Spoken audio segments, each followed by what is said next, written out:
Hello friends, welcome back to our channel. Friends, आज की इस वीडियो में हम ये डिस्कस करेंगे कि अगर आप असेसमेंट ईयर 2025-26 की इनकम टैक्स के रिटर्न को फाइल कर रहे हैं तो क्या उस टाइम पर ये ज़रूरी है कि प्रीवियस ईयर यानी कि असेसमेंट ईयर 2024-25 की आपकी इनकम टैक्स के रिटर्न सीपीसी के थ्रू प्रोसेसिंग की गई हो या फिर उसमें सेक्शन 143 सब सेक्शन 1 का इंटीमेशन ऑर्डर पास कर दिया गया हो।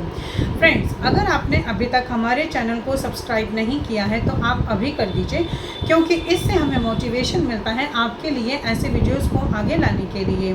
सो फ्रेंड्स, वीडियो स्टार्ट करते हैं। तो फ्रेंड्स, आज की इस वीडियो में हम ये डिस्कस करते हैं कि असेसमेंट ईयर 2025-26 की इनकम टैक्स के रिटर्न को फाइल करने से पहले क्या ये ज़रूरी है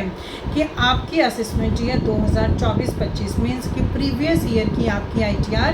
CPC बेंगलुरु के थ्रू प्रोसेस की गई हो और सेक्शन 143(1) का इंटीमेशन लेटर इशू कर दिया गया हो।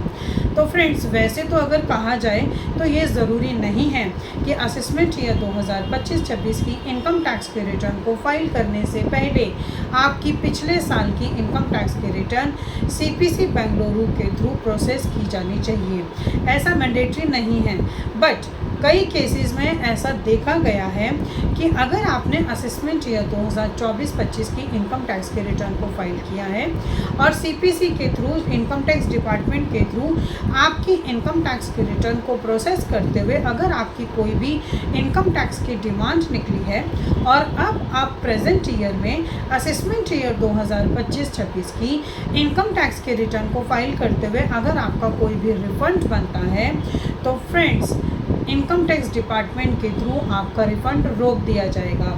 क्योंकि फ्रेंड्स, प्रीवियस ईयर यानी कि असेसमेंट ईयर 2024-25 या फिर उससे पिछले कई सालों में अगर आपका कोई भी इनकम टैक्स डिपार्टमेंट के थ्रू आपकी ITR को फाइल करते हुए कोई भी इनकम टैक्स का डिमांड निकला है तो सबसे पहले हमें उस चीज़ को रिजॉल्व करना है। अगर आपको लगता है कि जो भी डिमांड इनकम टैक्स डिपार्टमेंट के थ्रू आपके प्रीवियस ईयर की इनकम टैक्स के रिटर्न में निकाला गया है या फिर आपके प्रीवियस ईयर्स में निकाला गया है और आपको लगता है कि वो सही नहीं है तो सबसे पहले आपको उसके अगेंस्ट रेक्टिफिकेशन एप्लीकेशन लगानी होगी या फिर आपको अपील फाइल करनी होगी। लेकिन अगर आपको लगता है कि जो डिमांड इनकम टैक्स डिपार्टमेंट के थ्रू आपके प्रीवियस ईयर्स में निकाली गई है और वो सही है तो सबसे पहले आपको उसको पे करना होगा, तभी आप इस साल में अगर आपका कोई भी रिफंड बनेगा तो वो आप तभी क्लेम कर पाएंगे, अदरवाइज़ क्लेम नहीं कर पाएंगे। तो फ्रेंड्स, इस वीडियो के थ्रू मैं आपको सिर्फ एक यही एडवाइस देना चाहती हूँ कि आपको इनकम टैक्स के पोर्टल पे जाके लॉगिन करके ये चेक करना है कि आपकी जो इनकम टैक्स डिपार्टमेंट के थ्रू प्रीवियस ईयर्स में कोई भी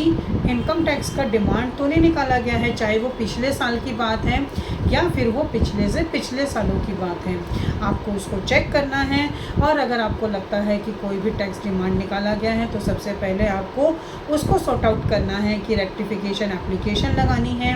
या आपको लगता है कि वो सही है तो आपको उसको पे करना है। उसके बाद ही आप प्रेजेंट ईयर में अगर आपका कोई भी रिफंड बनता है तो वो आपको मिल पाएगा। सो फ्रेंड्स, आई थिंक ये इन्फॉर्मेशन आपके लिए काफ़ी यूज़फुल होगी। इसी तरह की इन्फॉर्मेटिव वीडियोस को कंटिन्यू देखने के लिए आप हमारे YouTube channel and WhatsApp channel Protex corporate solutions Vandana Raheja को सब्सक्राइब, लाइक एंड शेयर करना ना भूलें। और फ्रेंड्स, अगर आपको इस वीडियो से रिलेटेड कोई भी क्वेरीज होती हैं तो आप कमेंट सेक्शन में कमेंट कर सकते हैं, हम आपको टाइमली रिप्लाई करेंगे। Thank you.